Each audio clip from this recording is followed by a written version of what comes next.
ياسين والقرآن الحكيم إنك لمن المرسلين على صراط مستقيم تنزيل العزيز الرحيم لتنذر قوما ما أنذر آباؤهم فهم غافلون لقد حق القول على أكثرهم فهم لا يؤمنون إنا جعلنا في أعناقهم أغلالا فهي إلى الأذقان فهم مقمحون وجعلنا من بين أيديهم سدا ومن خلفهم سدا فأغشيناهم فهم لا يبصرون وسواء عليهم أنذرتهم أم لم تنذرهم لا يؤمنون إنما تنذر من اتبع الذكر وخشي الرحمن بالغيب فبشره بمغفرة وأجر كريم إنا نحن نحيي الموتى ونكتب ما قدموا وآثارهم وكل شيء أحصيناه في إمام مبين واضرب لهم مثلا أصحاب القرية إذ جاءها المرسلون إذ أرسلنا إليهم 2 فكذبوهما فعززنا بثالث فقالوا إنا إليكم مرسلون قالوا ما أنتم إلا بشر مثلنا وما أنزل الرحمن من شيء إن أنتم إلا تكذبون قالوا ربنا يعلم إنا إليكم لمرسلون وما علينا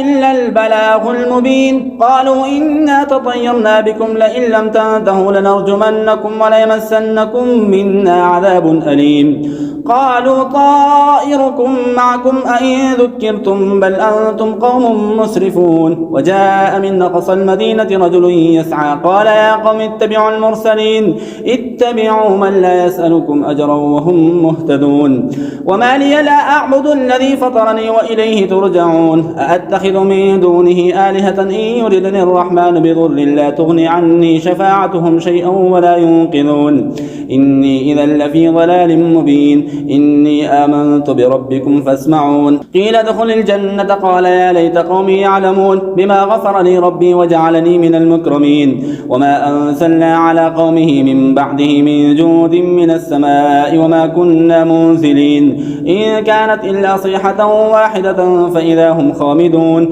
يا حسرة على العباد ما يأتيهم من رسول إلا كانوا به يستهزئون ألم يروا كم أهلكنا قبلهم من القرون أنهم إليهم لا يرجعون وإن كل لما جميع لدينا محضرون وآية لهم الأرض الميتة أحييناها وأخرجنا منها حبا فمنه يأكلون وجعلنا فيها جنات من نخيل وأعناب وفجرنا فيها من العيون ليأكلوا من ثمره وما عملته أيديهم فلا يشكرون سبحان الذي خلق الأزواج كلها مما تنبت الأرض ومن أنفسهم ومما لا يعلمون وآية لهم الليل نسلخ منه النهار فإذا هم مظلمون والشمس تجري لمستقر لها ذلك تقدير العزيز العليم والقمر قدرناه منازل حتى عاد كالعرجون القديم لا الشمس ينبغي لها أن تدرك القمر ولا الليل سابق النهار وكل في فلك يسبحون وآية لهم أنا حملنا ذريتهم في الفلك المشحون وخلقنا لهم من مثله ما يركبون وإن نشأ نغرقهم فلا صريخ لهم ولا هم ينقذون إلا رحمة منا ومتاعا إلى حين وإذا قيل لهم اتقوا ما بين أيديكم وما خلفكم لعلكم ترحمون وما تأتيهم من آية من آيات ربهم إلا كانوا عنها معرضين وإذا قيل لهم أنفقوا مما رزقكم الله قال الذين كفروا للذين آمنوا أنطعم من لو يشاء الله أطعمه إن أنتم إلا في ضلال مبين ويقولون متى هذا الوعد إن كنتم صادقين ما ينظرون إلا صيحة واحدة تأخذهم وهم يخصمون فلا يستطيعون توصية ولا إلى أهلهم يرجعون ونفخ في الصور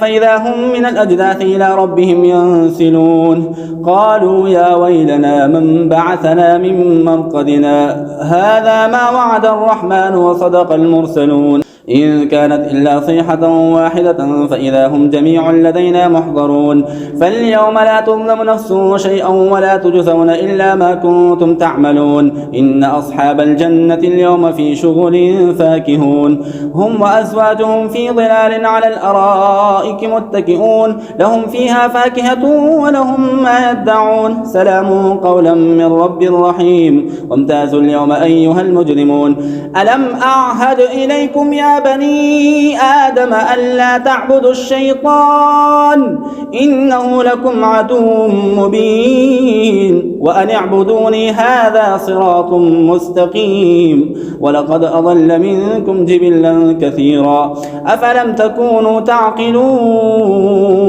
هذه جهنم التي كنتم توعدون اصلوها اليوم بما كنتم تكفرون اليوم نختم على أفواههم وتكلمنا أيديهم وتشهد أرجلهم بما كانوا يكسبون ولو نشاء لطمسنا على أعينهم فاستبقوا الصراط فأنى يبصرون ولو نشاء لمسخناهم على مكانتهم فما استطاعوا مضيا ولا يرجعون ومن نعمره ننكسه في الخلق أفلا يعقلون وما علمناه الشعر وما ينبغي له إن هو إلا ذكر وقرآن مبين لينذر من كان حيا ويحق القول على الكافرين أولم يروا أنا خلقنا لهم مما عملت أيدينا أنعاما فهم لها مالكون وذللناها لهم فمنها ركوبهم ومنها يأكلون ولهم فيها منافع ومشارب أفلا يشكرون واتخذوا من دون الله آلهة لعلهم ينصرون لا يستطيعون نصرهم وهم لهم جند محضرون فلا يحزنك قولهم إنا نعلم ما يسرون وما يعلنون أولم ير الإنسان أنا خلقناه من نطفة فإذا هو خصيم مبين وضرب لنا مثلا ونسي خلقه قال من يحيي العظام وهي رميم قل يحييها الذي أنشأها أول مرة وهو بكل خلق عليم الذي جعل لكم من الشجر الأخضر نارا فإذا أنتم منه توقدون أوليس الذي خلق السماوات والأرض بقادر على أن يخلق مثلهم بلى وهو الخلاق العليم إنما أمره إذا أراد شيئا أن يقول له كن فيكون فسبحان الذي بيده ملكوت كل شيء وإليه ترجعون